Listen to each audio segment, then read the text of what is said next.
It's been downhill since Bush won, at least in terms of presidential dignity. Since Bush Sr.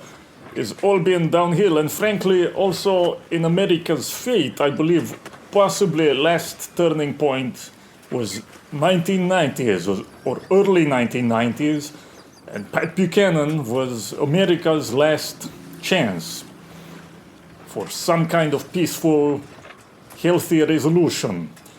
But at least in terms of presidential dignity, since Bush won, has all been downhill. You know, I never liked this man, Bush Sr., his policies, but he was a serious man, and the last president America had. I have no patience for people who complain about the supposed vulgarity of Trump, or say he's a clown, or the potty mouth, or this kind of thing.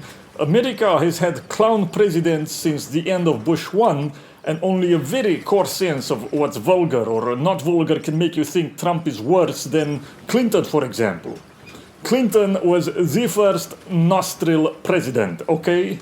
The backwoods clown for the plebs. It doesn't get more vulgar than the saxophone guy, the underwear brand on TV guy that Clinton was. He imagined himself an alpha ladies man, but you look at all of his past conquests, what do they amount? I mean, he bullied secretaries and such. And then he was entrapped by Epstein and whoever he was working for with Monica Lewinsky. I mean, I don't know that for sure, but why did Epstein have a portrait of Clinton in a blue dress up on his wall in Monica Lewinsky's dress? Was it just a nice joke, or was it a trophy? Well, think it through. If you're a rich blackmailer who uses sexual blackmail on behalf of who knows who, and you put that painting up, why would you do that? Is it a joke? So this performing blackface clown Clinton, then they had winner Bush 2, Bush Jr., W. And I don't need to remind you about Bush 2. He's already been made fun of too much. He's a simian of some kind, and I do like the clips of him. There's one where he goes 1, 2, 3, 4. Is very funny, and he talk of promoting love between women and their gynecologist. Is this type of guy? But it's possible that W. Bush 2, that he was just a man of high leisure and highbrow troll. I'm not sure. He possibly, if he had mistress, possibly his mistresses were better looking than Clinton's, I'm sure. I mean, again, look at Clinton. But anyway, Bush 2, Bush W, he was not running anything. The derp state strategy is to put a clown in a pantsuit up like Hillary Clinton, and then to threaten your country with a horrid apocalyptic bombing campaign so you don't know what to do. Clinton as president is equivalent of Caligula making his horse a senator. You've heard this before. It totally throws people off. It's Thomas 77 idea. He pointed this out. It's a form of psychological warfare to pick clown presidents like this. So that's right, I said it. American president choices since Bush 1 have been psychological warfare by the derp state. Now, Trump is different. He's also psychological warfare, but from what I hear, apparently by another faction. One without a name yet. My friend Ildvold, he knows. I will alert you to his presence. But yes, you see, then you had what me worry Alfred E. Newman Obama, the dorkiest black bathhouse monger they could find as president. Obama, another vulgarian. Listen to his audiobook. Listen to him struggle to say motherfucker. He's this word. Listen to him struggle say this with a black accent. He's library dork. Obama is American black in the same way, you know, if I ran for office in America, I can start to claim I'm a Scotch-Irish descended from settlers of Tennessee. That's the same way that Obama is an American black man. It's trans-ethnicism. So this man was pegged every night throughout the course of his administration by Michael. And meanwhile, guys like John Negroponte, they run the country. So I'm telling you, Spurgs, to consider taking foreign service exam. It's very difficult exam, and it no longer guarantees you a diplomatic post, but still, we need people in such positions. So where am I going with this? I'm saying you live in a clown regime, and Trump is the intended cure. We'll see how he does. Nothing is over until it's over in politics, but I understand why many of you despair and are upset, because you've been thrust into a carnival show of, as a thought, hellscape. As a thought, that's from Lovecraft for you non-weebs. And you need something. You feel it's not being done fast enough. You feel you're in hellscape. But I'm telling you to discipline yourselves. Do not be like me. I'm an internet lunatic. And you need to save your nation with your friends, and that means entering positions of influence, especially in the security apparatus. And that means having watertight OPSEC. And I will talk more about OPSEC and how to keep yourself safe and private over the coming days. But some of you can't be convinced. Someone got it into your head that collapse is coming, the end of the world is coming in 5 years. Okay, somebody told you this. It's all over, so you have to act. It's stupid. Now, I concede it can get bad. It will get bad. The left is lunatic, and I don't see how the 2020s won't be a terrible and a violent time. And I'm not endorsing anything, but it's hard to see how it will be a good time. But then, in that case, most of all, you will need to be in a position of responsibility, and especially one having to do with the police or the security state, in order at least to help yourself or your family and your friends. If you don't believe me, you read Conrad. Read Conrad, Joseph Conrad book, Nostromo, a book I often recommend. It's a story about the collapse of a ramshackle country and the rebirth of another. And you'll see the men they rely on there, Nostromo, our man. And the people involved, and why I tell you this, when you read the book, you'll see. And incidentally, is also the best book ever written about South America. You will understand, for example, events in Bolivia recently, and most of those countries, if you read it. This style of Conrad is a bit heavy, is a bit hard to get through at start, but I strongly recommend it. You know, Cretino America is unfortunately also the near future of the United States too, with all the problems that come with that. So regardless, speaking of which, do you hear? Uruguay leftist government, where I went just last week to overthrow the government for the election. And Uruguay government was just voted out of power after 15 years, the leftists. And the win of the right wing is confirmed just 2 days ago. He's not right wing in the way you want, the new president of Uruguay. He doesn't sound like a Trumpist, but it's complicated. It's much better than the leftist goons who were there for 15 years. Because in his own way, the new president of Uruguay, he will try to make life a little better for the civilized parts of that country, whereas the previous government just let homeless and robbers take over Montevideo, the capital. It's amazing, the worldwide infestation of the homeless. The collapse in security is also what brought Bolsonaro to power in Brazil. You know, it can help us. Anyway, enough of this. Actually, this show, I have quite different things to talk to you about. I want to discuss first some ideas I recently pitched to HBO, the TV station, cable, and to Spielberg, the director. I pitched some show ideas. And then to discuss World War II matters, and in particular, the problem of the war on the Eastern Front, and also the very sensitive, controversial subject of Holocaust, which is it's overdone on shows, on message boards, in popular culture and academia, in your school, everywhere. It's just overdone. But the things I will tell you, like usual, I think you're unlikely to have heard anywhere else.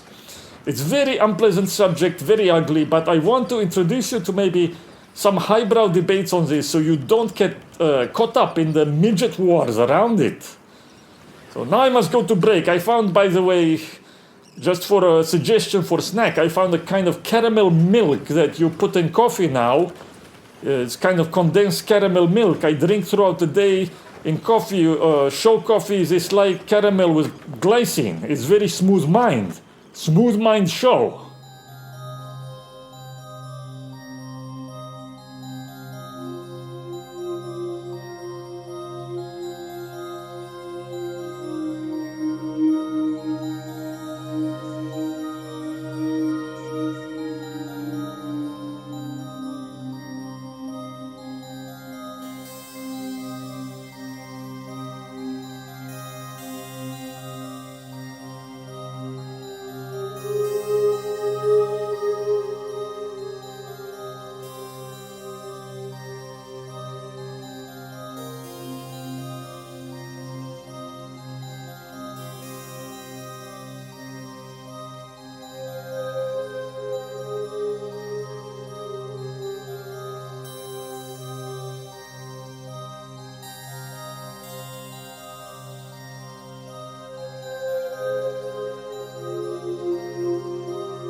Yes, I am trying to enter Hollywood world. I lived in Hollywood for a while. I had nothing to do with the movie or entertainment industry, nothing at all. I would just drive around at night, Hollywood, Thai town, and Armenia town, and downtown Los Angeles. It was very nice, empty streets, vaporware atmosphere. But it's true, if you go to, let's say, Santa Monica Cafe, you will meet many aspiring actresses and writers and such, and it's very entertaining to see this kind of striving. It's entertaining to see the kind of ambition and delusions of the art people and the kind of theater people have. Some of you will make it, some of them will make it in that world, but not without sucking a lot of cock. And I have a friend who he blackmailed a Netflix executive recently in accepting his miniseries show idea. It will air next year on Netflix special. And I tell you the plot about my friend miniseries. It's about the DC, Washington DC political think tank and lobbying world. The working title is Our Principles, Our Decency. It's about the makings of a Washington power couple. I like this plot. It's about an assistant political philosophy instructor with a kind of conservatarian leanings, somewhat porthy, of pale skin and soft hands, who wears a bow tie. And he aims to teach curriculums of the classics plus the founders, the usual Plato to the Federalist and Lincoln, this type of boilerplate. But he finds himself in rather unusual circumstances for what he expected. This is set a few years in the future when he is denounced by a student mob as a white supremacist and a white nationalist for having because he has an all-white curriculum. And he can't only teach dead white men, you see. I wonder why they haven't gone this far yet everywhere, but I think they will at some point soon. But so he's forced to teach, for example, Patrice Lumumba. Lumumba, he's the Afro-Marxist founder of the Congolese Republic and a major political thinker and political theorist of the 20th century, one of the luminaries, along with other geniuses like Julius Nyerere, the founding father of Tanzania. So this professor in the show, he then is able to, such people, they're able to fool themselves. So he's able to talk himself into even the justice of this, of having to teach these people. He works on a manuscript, The Founding Wisdom of Patrice Lumumba. And he engages in close reading of the socialist essays of Julius Nyerere. But then he looks in his classroom and he realizes most of his classes are now Chinese students. Most do not speak any English and outsource their essays to Craigslist.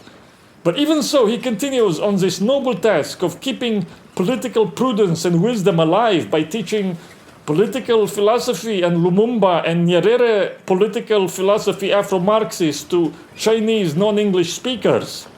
And he's able to convince himself, even in this thankless task, that he's shaping souls. So the first episode, the pilot episode I've seen, deals with this and how after enduring endless humiliations, he's nevertheless fired anyway for being caught diddling himself in the men's locker room when the water polo team is there. I don't know, but with connections, His Eminence Gree's advisor, he's able to move to Washington, D.C. This is plot of show, where he becomes a copywriter for a Koch-funded lobby group. It makes $30,000 a year, and he's tasked with attacking consumer advocacy and green groups. People who complain about pollution and chemical contamination of food and such, and xenoestrogens. There are such lobby groups in Washington whose entire job it is to attack us, So I've seen this show. It's quite good. It shows all the adventures of this protagonist I'm describing, including his courtship, of a very strong woman, an affluent white liberal woman like you discussed now, who works at the CIA. They marry and they become a power couple. He moves up in the world. He becomes a congressional staffer and eventually a lobbyist himself. And through this power couple social life, sort of Wiener and his wife, what's her name? That flunky of Hillary Clinton.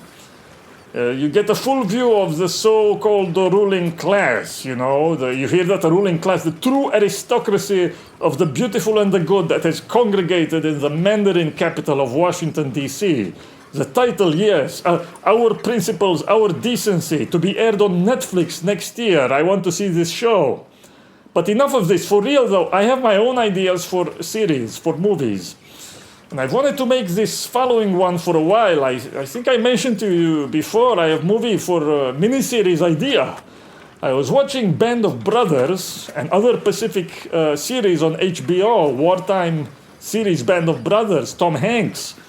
And I thought, why not pitch my own miniseries ideas? I contacted Spielberg, and he's very open to this. I have ideas, same concept, this 10-part miniseries about World War II, but instead it's about a special operations SS unit on the Eastern Front. Oh yes, the plot will center around a mortal feud, a central tension between a German Balt from Estonia, whose family was murdered by the Bolsheviks, and who is seeking revenge. It's a central plot centers a private vendetta of this German Balt SS officer against an NKVD commissar who carried out the murders. The Soviet secret liquidation police, that's what called NKVD. So that's what the central plot is. He pursues this wisecracking NKVD operative who's going to be played by Jon Favreau. He's already agreed to it. Yeah, I'm writing this liquidation squad commissar to be played with great panache, with wisecracking, fast wit like you see on West Wing. There will also be a subplot in this show about an Ahnenerbe attaché. For all you non-weebs, the Ahnenerbe was the ancestral research institute of the SS. They were totally nuts, okay? They were psychotic. They were the ones who did the expeditions to Tibet and to Bolivia and the Amazon. They are the ones interested in occult lore. And look up, for example, Otto Rahn, if you're interested. R-A-H-N, the last name. Is quite something that Dan Brown is resurrecting this Gnostic crap. But Otto Rahn celebrated the Cathars and was seeking the Holy Grail. He has a book about this. So that's right, Dan Brown, you know, the Vatican conspiracy theory writer, he's a gateway drug to hardcore National Socialism. Be careful. But anyway, the Ahnenerbe are the ones who did all the weird research for the SS, and I'm putting a major subplot in this miniseries. There'll be an Ahnenerbe attaché to the SS squad who is searching for wild men among the Circassians of the Kuban. The Kuban is an area of Caucasus in Russia. So, you know, there are long-standing reports in that area, I'm not making this up now, about species of wild men, totally covered with hair and many other such things. You know, they're supposed to exist there. By the way, look up the Colchis, the ancient people known as the Colchis to the ancient Greeks.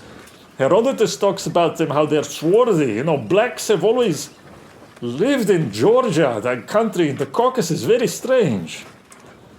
But in any case, so what do you think about this show idea? I'm submitting it to HBO for consideration, and Spielberg already has he's put out feelers for it. You know, I have a follow-up in mind if they let me, a kind of after series, also 10 episodes, about another Cheka commissar. That's Cheka, the early secret police of the communist Bolsheviks in 1920s, Lenin's most brutal liquidation squads. You know, the guys whose job it was to murder all the families of the Russian nobility they could get their hands on. But this guy who's this commissar in the Cheka, he has a glint in his eye. He sees an opportunity, and very soon, after the 1930s, he manages to leave Russia, having leveraged his position and knowledge to sneak out Fabergé eggs. To sneak them out of the country, he sells them at an enormous profit in Paris, and he thereafter arrives in Hollywood as a remade man with a new name and a fortune, and founds a movie studio in Hollywood. And the rest of the show would be about his escapades there and his newfound opportunities in the land of freedom. Do you like this idea? I'm pitching this one to Larry David, and I'm hoping he will be open-minded enough to fund it and promote it. It would be a sort of illustration of Yuri Slezkin's famous book, The Jewish Century. It's a good book, you should read it. You know, Yuri Slezkin, the famous neo-Nazi. Look him up, Yuri Slezkin. Read his book. I'll be right back with some historical matters.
This matter of World War II and such, it's all overdone. It's overdone in education and mass media, and consequently also on forums, right and left, and on social media.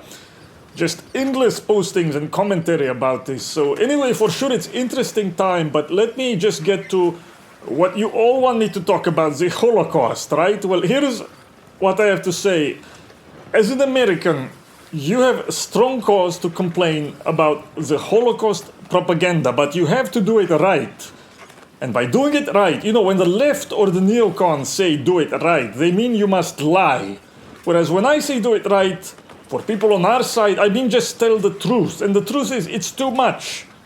Right? That's the problem here. People forget.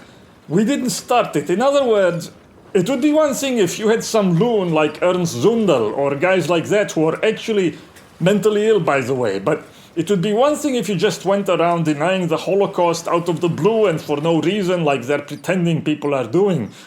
But what people are faced with today is your kid, your child, propagandized at school with year-long courses from grade school to college, where in history class, this is all they learn. All they learn is Holocaust. And maybe some underground railroad too. So in the end, you have not just college students, but major journalists and even professors who know what the Underground Railroad is or everything about Holocaust mythology, but literally cannot place major countries on a map. And I'm not even exaggerating. This is a vicious kind of religious education because it's based on instilling moral guilt in some people and paranoia and a desire for revenge in others. Do you think the lurid and almost pornographic gore that is shown to people in schools and movies, what effect does that have? Are we allowed to ask that? Not only on those who are supposed to be guilted, but do you think it inspires someone like Paul Singer, a very rich and influential man, or Spielberg, to feelings of vicious revenge? Do you think it inspires this in them? Or at the very least, paranoia and such? But okay, what I'm trying to say is that the correct and true complaint people have is that there's too much of it. They've been propagandized too much about it. It's taken the character of a religious object, a sacred cow that no one can poke fun at, no one can question anything about it, and this is what rightly bothers people in a supposedly free society. It's very interesting, you know, all these trads attacking me and a few others as pagans and racists, and in particular the reason they attack us is because we're supposedly promoters of a specious spirituality who are threatening Christianity with our subversive paganism, supposedly. And it's very strange. First of all, because I don't attack Christians at all, but second, because these people, Vermeulen, Douthad, all the lesser fats who are into this stuff, the fatties, and the girl who's obsessed with me who writes about cultism and spirituality that supposedly threaten Christian belief in the American Republic, they never had a word to say about this cult of the Holocaust or of the mythology of slavery in the Americas, which have quite explicitly usurped Christian imagery and very much present themselves very directly as almost parodies of the Christian passion story, and which are meant obviously to replace it. and which are much more important in the sense, than I am. I have a small account, whereas they've taken over entirely the education system with this religious crap. But the trads have nothing to say about this. And, which these founding religious myths of the secular state are used cynically to justify everything it does and to demonize opponents. When you have Holocaust survivors who are trod out into the public sphere to be in commercials against Trump, and how this supposedly reminds them of the early days of Nazism, you know what this is all about. And in Europe, all of this has been, it's for a long time used to promote mass immigration and to smear opponents of mass immigration as genocidal maniacs. So I'm not telling you anything you don't know here, but my point is that you have every right, even from a liberal and entirely liberal democratic point of view, and from a moderate Christian point of view, to complain about these propagandistic mythologies and outrages against you and your children. Because that's what Holocaust so-called education is. And that's something quite separate from its historical truth or falsity. Norman Finkelstein, who I don't much like in any way, he's nevertheless very right about the Holocaust industry in this way. And they've called him a denier for it. They're insane. He's a Jewish guy. I think his parents either escaped or were in the Holocaust, but they call him a denier. And in his case, it's a bit different because he was talking more about the way Israel uses it now to justify its actions. Or the way, for example, that Poland is currently being bullied to give reparations, even though millions of Poles died in the same event, whatever you want to call it. And there's now a law in Poland that is proposed that would send, when a pensioner dies, if they have no heirs, it would send their wealth to Israel. And I think this is just obviously gross infringement on the nation's sovereignty. But the Polish who object to this are called Nazis. So these are the kind of things Finkelstein is referring to. But I'm talking about something a little different, just the overload in Holocaust stuff that people are just tired of it. In other words, we didn't start this. Let me give you an analogy. Many West Europeans, they grow up with the Holocaust education and a very strong anti-fascist indoctrination. And many were not in the slightest anti-Semitic, believe it or not. But they weren't. I mean, the ones who grew up now. I know many of these kids, for example, from Belgium. They grew up philo-Semitic. They grew up loving Jews. And they happened to become nationalists, however, because of the terrible waves of human migration inflicted on their nation without the consent of the people, without anyone voting for it for decades now. So they're thrust in this world where they're slowly being made a minority in their own cities and turned into second-class citizens in their own nation. So they become nationalists, okay?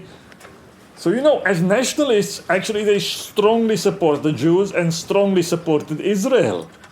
The Vlaams Belang, the Belgian Nationalist Party, was strongly pro-Israel, okay? But guess who became their strongest opponent?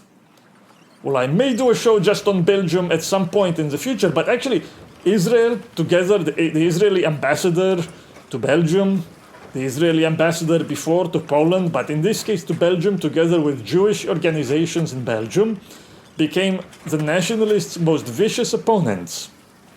And a similar process happened in France, where French nationalist youth, again, who, as far as I can tell, grew up completely philo-Semitic, actually, but they were faced with CRIF, that's the major Jewish umbrella organizations group, viciously smearing and opposing them. Not because they were anti-Semitic, again, they loved Jews, but because they wanted nationalism. So it was quite shocking for a lot of these people to see this. And then as a result of that, they turned, so to speak, anti-Semitic, some of them. But others still make the distinction and are only against organized Jewry, so-called, against Jewish organizations who are against them, but not against Jews as such. But you see, what I mean to say is they are not the ones who started it in that case. They are reacting to something. And I'm not saying you need or should become a Holocaust denier, but the reason this is an issue isn't because of the perversion of the American nationalist who wishes to deny history or who's a genocidal freak, but because lurid, pornographic Holocaust propaganda is everywhere, pushed on children, and it's used to justify naked political ends. And people are tired of it. And the media establishment may not know this, but Even people in quite high positions have been tired of it for some time. I can tell you, I've known a few, I'm not important man in real life or anything, but I've known a few people in Defense Department, so-called, or Pentagon old guard, from old military families with high rank and full patriots. They're American patriots. They're also committed Atlanticists. They believe in NATO and all of this. And these people were absolutely livid when they found out they could confide in me. They spoke to me. They're absolutely livid at this stuff and the existence of the Holocaust Museum in Washington, D.C., which is a provocation and a spit in the face of the American nation.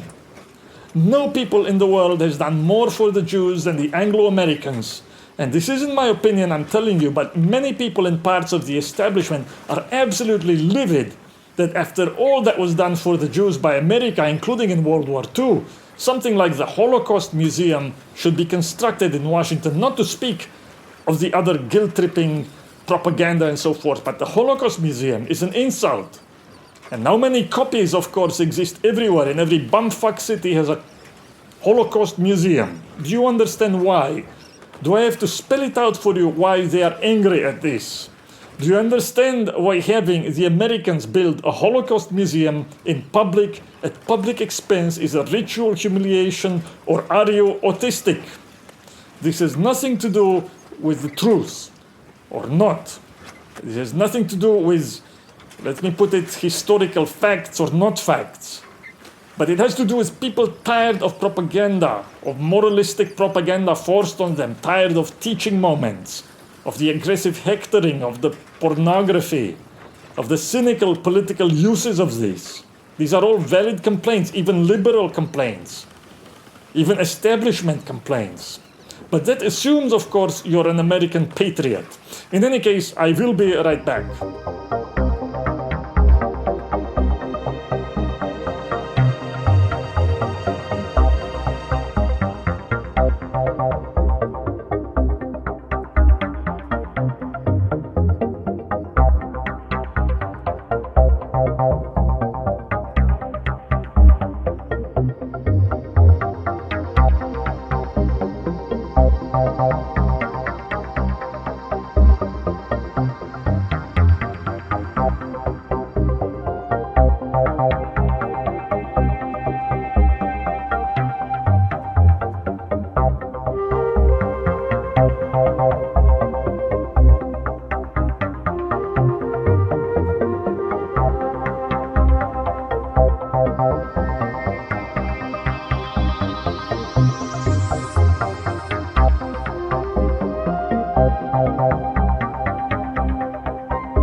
There is a writer I highly recommend for you. His name is Ernst Nolte. Like the actor Nolte, but first name Ernst. He is a German historian. He's often called a denier, but he's no such thing. You have to understand that the word denier means nothing now. When they say the word denier to normies, your average sheep will think of a skinhead and of a movie American History X and specials from Law and Order. This is the intention. But the reality is that, for example, they call even Arno Meyer, a professor, he's a Jewish professor from Princeton whose family escaped Luxembourg, I think, before World War II. And he's a Marxist, and they call him a denier. Why? Because he maintains that Nazis actually had no plan to exterminate the Jews as Jews, but that Jews were only attacked as a sort of side effect or side project of the Nazis' war on Bolshevism. In other words, Jews were perceived as either outright communists or as the substrate population that would provide fertile ground for Bolshevism. And so the Nazis kept them as hostages for leverage, as they understood it, in their war of on international Bolshevism, excuse me.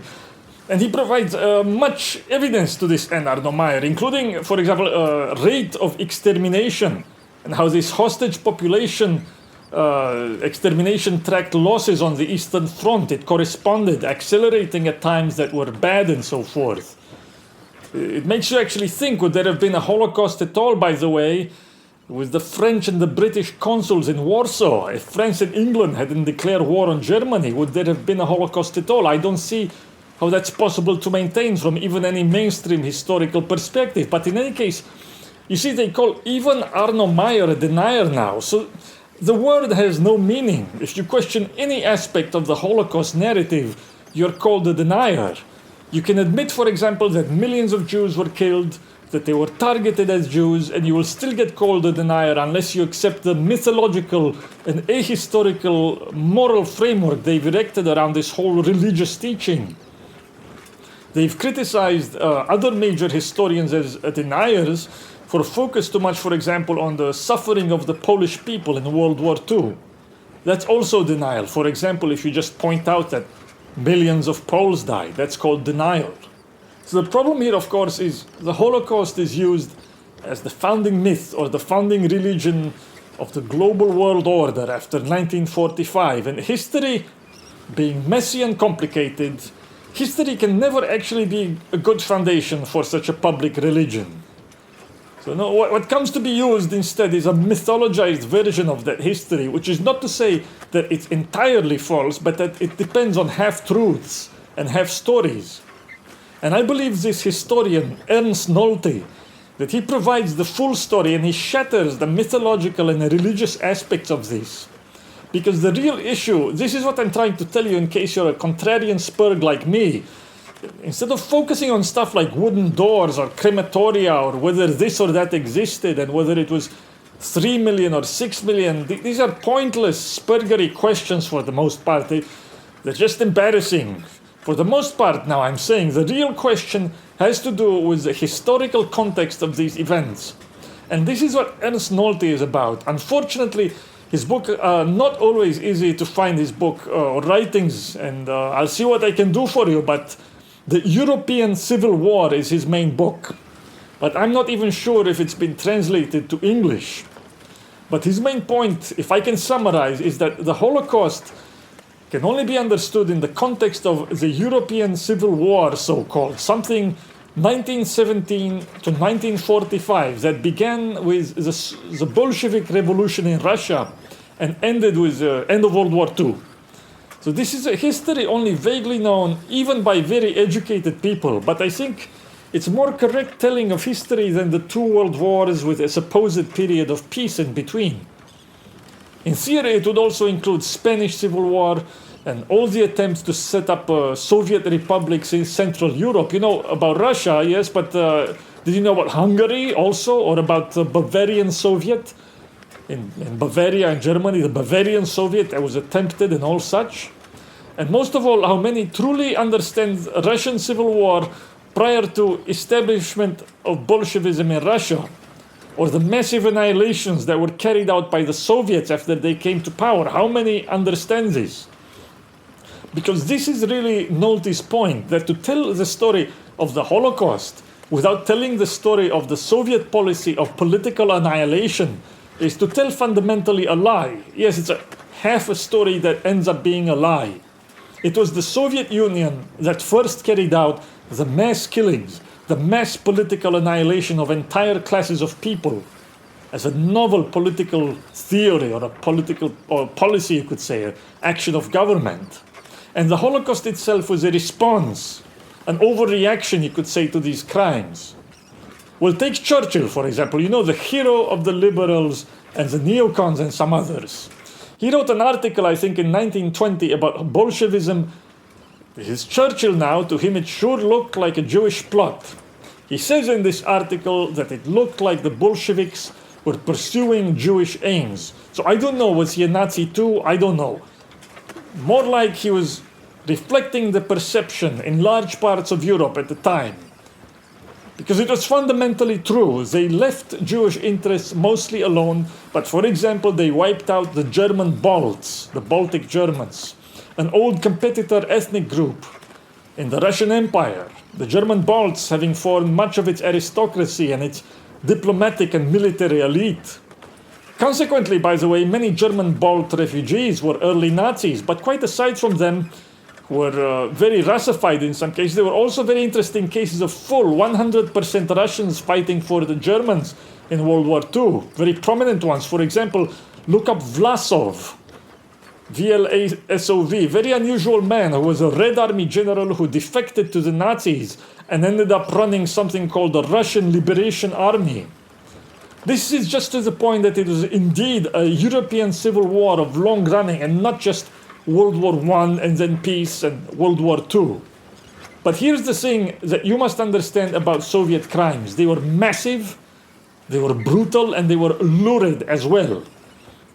You might have an image of Soviet crimes as, just a quick bullet to the back of the head or a starvation in a labor camp. It was not just that. During Russian Civil War, after 1917, when the Bolsheviks came, during that first Red Terror, there were absolutely atrocious crimes out of horror movies committed by the Reds. There was a woman commissar, I forget her name, but yes, it was a Jewish woman commissar, who I believe in Sevastopol or Simferopol, I forget the details, I will look it up for you. But lurid public tortures, boiling people alive, everything you can imagine. Let me give you direct illustration of Ernst Nolte's point. Today in Holocaust story, for example, you're told about Lvov, a city in Ukraine, which, by the way, is an old German city that's actually called Lemberg, but that's another story. In this city, Lviv in Ukrainian, you're told of the atrocities committed by the SS after the Germans occupied the city, and the people of the city, they joined in what was essentially a very violent pogrom, and this is true. But you're not told this other part, that as the Germans were approaching the city, thousands of people were tortured to death by the NKVD in the big prison at Lvov before the Russians evacuated the city. Tortured in the most lurid ways from what is told. And that when the city was occupied, or as the local population actually saw it, when it was liberated by the Germans, the people went on this pogrom because it was their Jewish neighbors who had participated in those crimes, who had denounced their neighbors to the NKVD and so on and so forth. That part you don't hear. So it sounds like it was just some senseless blood sacrifice committed by depraved Germans who had embraced Wotan or scientific racism. But that's completely a lie. And in this context, you should be aware. You remember the historian I mentioned before, Yuri Slezkin. Well, this neo-Nazi historian I just mentioned, Yuri Slezkin, total neo-Nazi, right? I mean, sure, he's a Jewish guy who teaches history at UC Berkeley, but he has to be a neo-Nazi, correct? Because he has this figure in his book that about half of the commissars in the liquidation squads of the Soviet intelligence services were Jews. And I'm not talking the Bolsheviks overall. That's kind of a red herring. But actually the people tasked with assassination and murder, and also the people, by the way, who founded the Gulag system in Russia, you can look all this up as well. That comes from Yuri Slezkin, not from historians like David Irving, but from Slezkin. So why do I say this? I'm making a quite different point than you may think. I'm talking about why Churchill published his article. Because you have to understand what the perception and fear was in Germany and Europe at the time. You must understand the context in which these later crimes took place. I will be right back.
So the fake story, the false story, is one of German depravity, supposedly with origin in the barbarism of the foggy northern forests, or as some say, in Christianity, or in scientific racism, or in anti-enlightenment, anti-scientific nationalism. They can never decide which of these mythologies it is.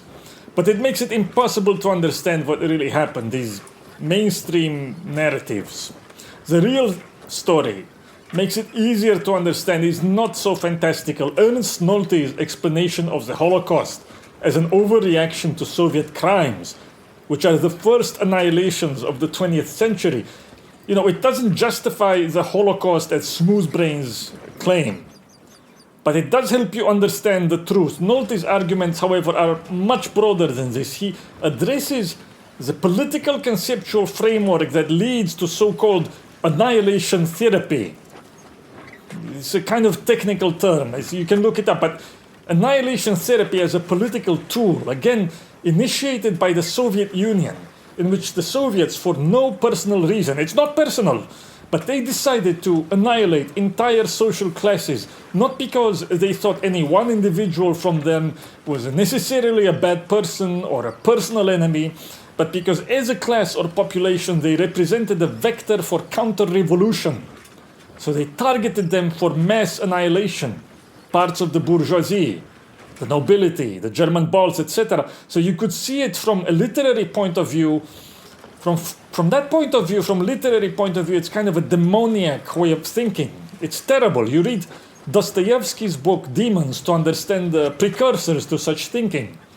But it was the Soviets who opened this gift box to the world. And once opened, it's very hard to close, because in atmosphere of crisis and endangerment in which the Germans found themselves, they interpreted the Jews as such a population in return as a vector for potential perpetual Bolshevik revolution. And they engaged in counter-mass annihilation crimes of their own eventually. But it's a lie to try to understand this without the earlier Soviet annihilations. And at this point, I think the literary understanding or moral understanding that I just hinted at is insufficient. Because this has fundamentally to do with the changing nature of war in modern era, with the coming of democratization. As it is, by the way, also a lie to see the mass annihilations of Japanese civilians with fire bombings and nuclear weapons. You will see, no doubt, that was different, because Japan had not yet surrendered in World War II, so it was fair game or legal. But I believe this is a vile legalism, if I were to speak morally.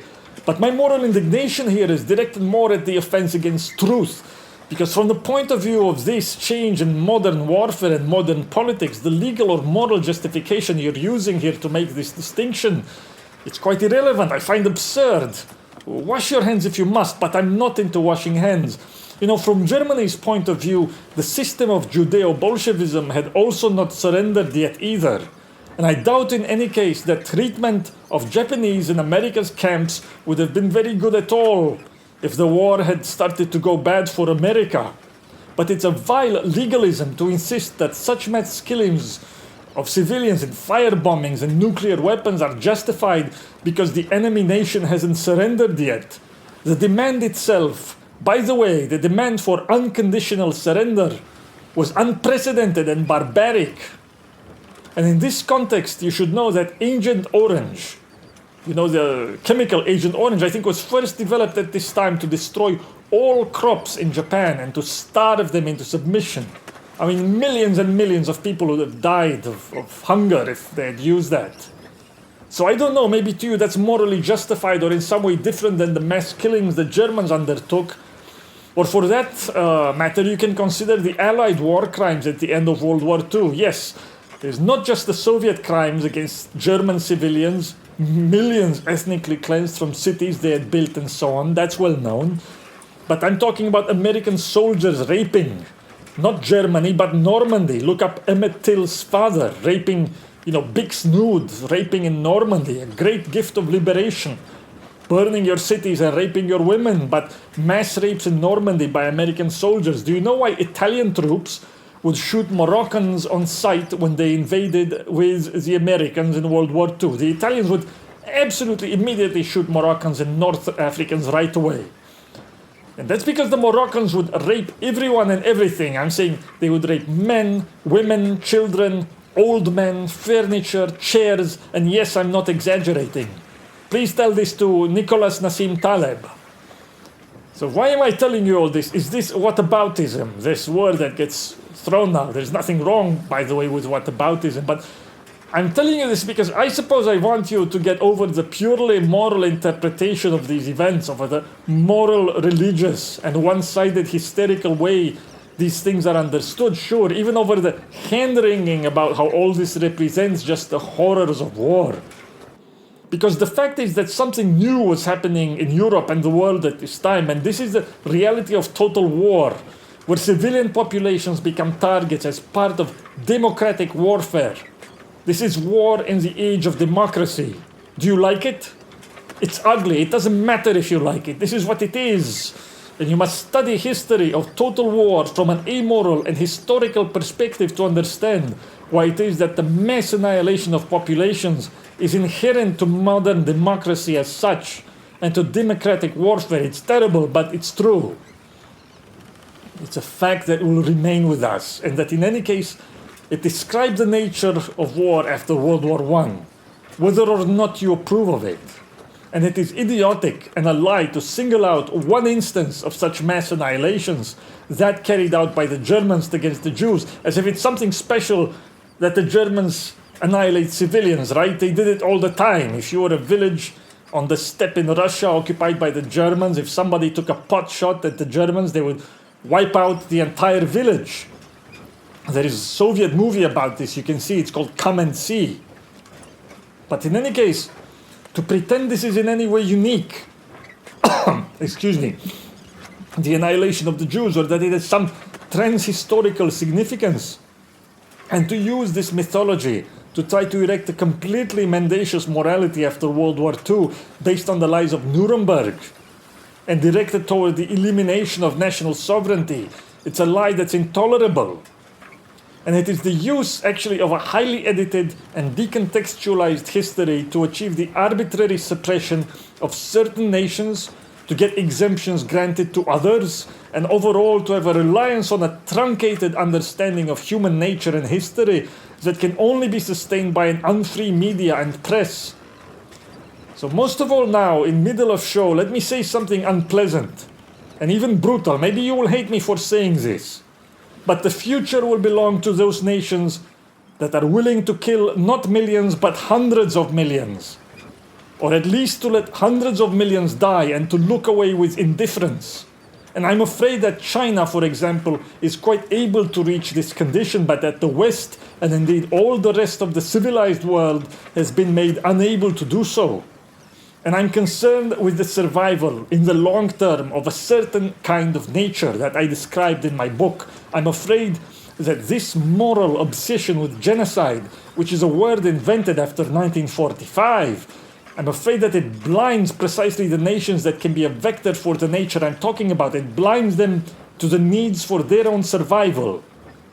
This is my show, and I'll say here what I want and what I cannot say on Twitter. And I'm not calling for anything. I'm small radio show, just one guy on radio. But I see the future, and I know those nations that are willing at the very least to be indifferent to the deaths of hundreds of millions, only they will have the future.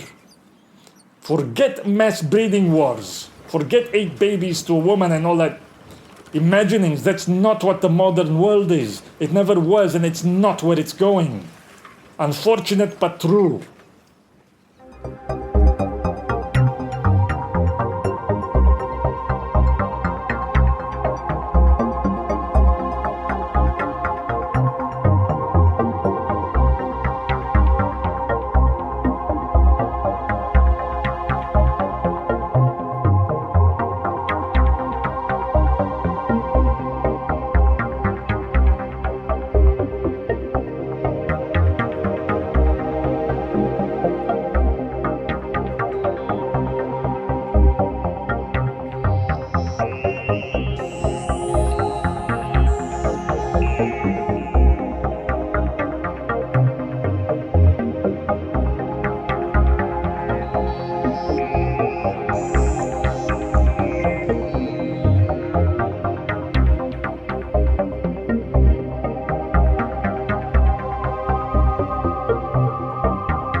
Anyway, so yes, population Africa, for example, completely, totally unsustainable based on their own resources, sustainable only through foreign aid. And there will come a collapse in Africa. It's inevitable, whether disease or starvation or worldwide financial crash that cuts off the foreign spigot. And I'm afraid that millions, tens of millions, hundreds of millions may die in Africa because they cannot sustain their own populations. So what will you do then? I can guarantee you, and I've said this before, China will look away. Japan will look away. Will you be able to look away? Will you be able to be indifferent? Or will this new religious education since World War II brainwash the West and others into destroying themselves, into being flooded, into being snuffed out with mass human waves? China will not be so foolish if you Spurgs need clarification. But where does this leave us then with respect to this question? What I've talked about so far, the controversies over the Holocaust, or more broadly, the meaning of World War II. So I tell you now in closing segment some of my general unconventional opinions then, mostly based on Ernst Nolte, but also some other historians I've read. So I think millions of Jews were killed, and mostly because they were targeted as Jews. But aside from what I said earlier, you must also consider that this was just phase 1 of the German plan for the East, because they planned also to annihilate the Slavs, which in large part they did. 20 million Russians died in World War II. So actually, Russia never recovered from that. You know, actually, there's something very unjust and stupid and mendacious that goes on here.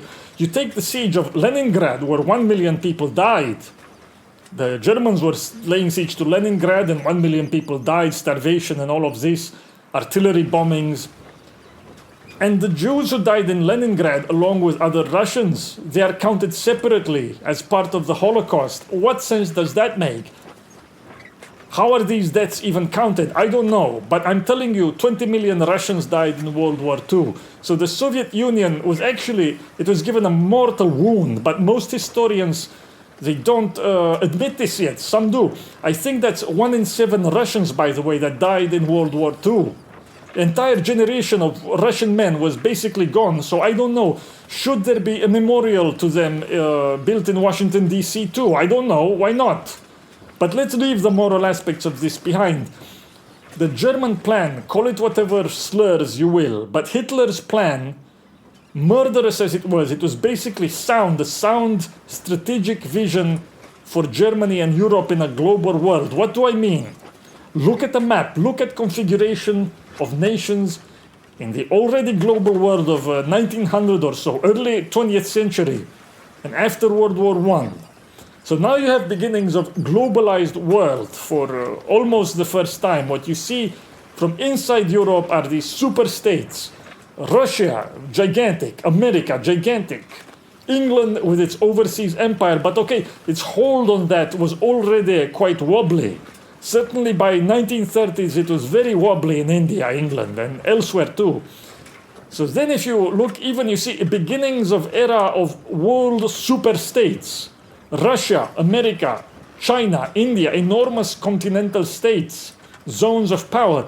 And you can add, by today at least, you can add Australia that actually rules much of the South Pacific. And Japan was trying desperately to stop the Chinese monstrosity from developing into such a super state, but it was not allowed to do so by America. Anyway, so look at Europe in this world. What do you see? It's a small peninsula jutting out of the west of the Eurasian landmass, and it's not that big. Its overseas empire even then were under threat. Americans since 19th century going around causing trouble everywhere, other problems too, financial problems. The Portuguese empire had stopped making them money for a long time. It was a cost, not a benefit for a long time. So what do you see? Europe, just Europe, this small peninsula, and how many bushels of wheat does it have? How much space does it have? Where is its oil? How much oil does it have? Oil, petrol. Do you see what I'm saying? If Europe was to survive as even a sovereign entity, forget a globally dominant one, it had to secure for itself a super state of the same sort that would emerge in the modern global world. And the only way to do so is to grab the European part of Russia, to grab all that land that it doesn't have, grab the wheat that is there, and grab the oil in the Caucasus and in the Middle East. I'm sorry if this offends you, to grab that oil in the Middle East. I don't endorse Hitler, believe it or not. And if I felt like it, I would. I don't care what you think. But I have to concede to him that this strategic vision for the future, cruel and brutal as it was based on fundamentally sound geopolitical principles as really the only way to secure Europe's future as a free entity. And there are major historians, I'll link their books, who basically concede this in so many words. Hitler's vision was sound. In England always fucks up such things. This would have dependent, this whole project. Forget Hitler. It doesn't matter who would have carried it out. Whoever was in charge of Germany would have had to carry something like this out. And it would have depended on a German-French alliance. And England always fucks that up, always. Historically, you could say, in theory, historically that could be praised. Wonderful. England stopped a continent-wide European tyranny throughout history. Throughout pre-modern history, at least. It kept European states free. Pre-20th century history. Now, I don't agree with that, but it's something you can claim. But in the modern world, what has been the effect of that? English insanity, especially in World War I and before World War I, it prevented the possibility for Europe to unite, which in the modern world is the only thing that would have preserved its sovereignty and its domination of the world, and therefore the cause of high culture and civilization. What is the alternative? It's not a nation, it's not free states in Europe, because dominion was given instead to the Soviets and to America maybe. So why is that better than if a German-led Europe had come out of the early 1900s without the later abuses of Nazism, without the development before that of Bolshevism and so forth? Why is that such a bad thing? I've always said this. But to return to the controversy and question, to understand the Holocaust without these preceding events is fundamentally a lie, because it leads to such absurdities as, the Germans decided to kill Jews because of belief in Odin. They were pagans, they had become pagans. Or, and the SS ruined Druids. They sacrificed 6 million Jewish livers to Wotan, and they did it because they're a bloodthirsty, racist people, and all of this German sadomasochistic perversion or fascist and nationalist perversion. And a large number of American journalists, both right and left, they believe this kind of lie, when in fact one of the central pillars of the Holocaust myth, that it was some European-wide conspiracy. Some of you know they even interpret World War II as a war explicitly to destroy the Jews. I've seen these claims. That's how far this insanity has gotten. Or the delusions of Goldhagen, who wrote a book, Hitler's Willing Executioners, a book that is essentially a blood libel against Christians and against the German nation as a whole, against civilians, and which major historians like Kershaw, even they had to come out and criticize this crap book. But so far from it being some Europe-wide conspiracy, it's not even clear to me that it was a German conspiracy. In other words, it's not clear there was any central German government plan to kill all of Europe's Jews or all of Germany's Jews even. By the way, do you know the Zionist right has always blamed the Holocaust on the Jewish left in Germany? I don't know if you know this. But to get back to what I'm saying, the Wannsee conference and all of this is complete bullshit. It's mythology. That's a lie.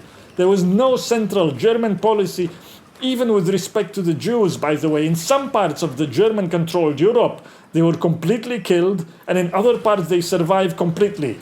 Hundreds of thousands of mixed German Jewish soldiers served in the German military. There's a mainstream book about this. There was no central, consistent policy of extermination. It was a gradual process that happened haphazardly during a war through stages and inconsistently with, I believe, no central policy. There were death camps. Let me put it in a certain way that you can understand. Treblinka or Majdanek, places like that, for example, are documented death camps where people were shot. There were no gas chambers there. They were taken there and they were shot. But I believe, and you can hold me to this crazy claim, bet with me on this, I'll bet you whatever. But I believe and I claim that historians, mainstream historians, will, over the next, let's say, 5 to 10 years, they will abandon the idea of gas chambers entirely and will have to concede, for example, that Auschwitz was not a death camp at all. It's all bullshit. Most of the deaths were at the end of the war and from typhus. And there were no gas chambers for killing at all, at least not anything beyond an experimental scale, if that. Hold me to that. Bet with me, because I see it happening already. I'm saying mainstream historians are quietly, for now, phasing out claims about gas chambers, because they were always obvious Soviet propaganda bullshit, and it's now becoming untenable. But the reason this issue is at all relevant is because it further demonstrates that despite millions of intentional murders, there was no intended, centralized, pre-planned policy of extermination. Millions were indeed targeted and killed, but as I say, haphazardly, with no consistent policy, and as a result of the new modes of democratic warfare that had come about with the Soviet experiment. The Soviet experiment, based as it was on the annihilation of classes of people, it opened the door to this. And this event, the so-called Holocaust, it makes no sense to study it on its own as itself. It is not unique. As I say, millions of others were killed in the same way. Poles, 20 million Russians. And it is important to entirely throw out not the historical facts, but the mythological and the religious construct that is used. It's strange. It's not just used to promote mass immigration in Europe and so on, as you may think.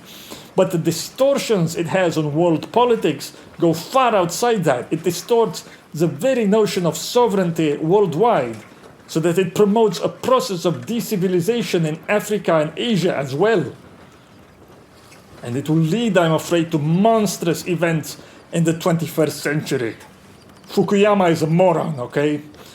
So now you can call me whatever you want, but you'll end up with egg on your face eventually if you do, because in fact you know nothing about me.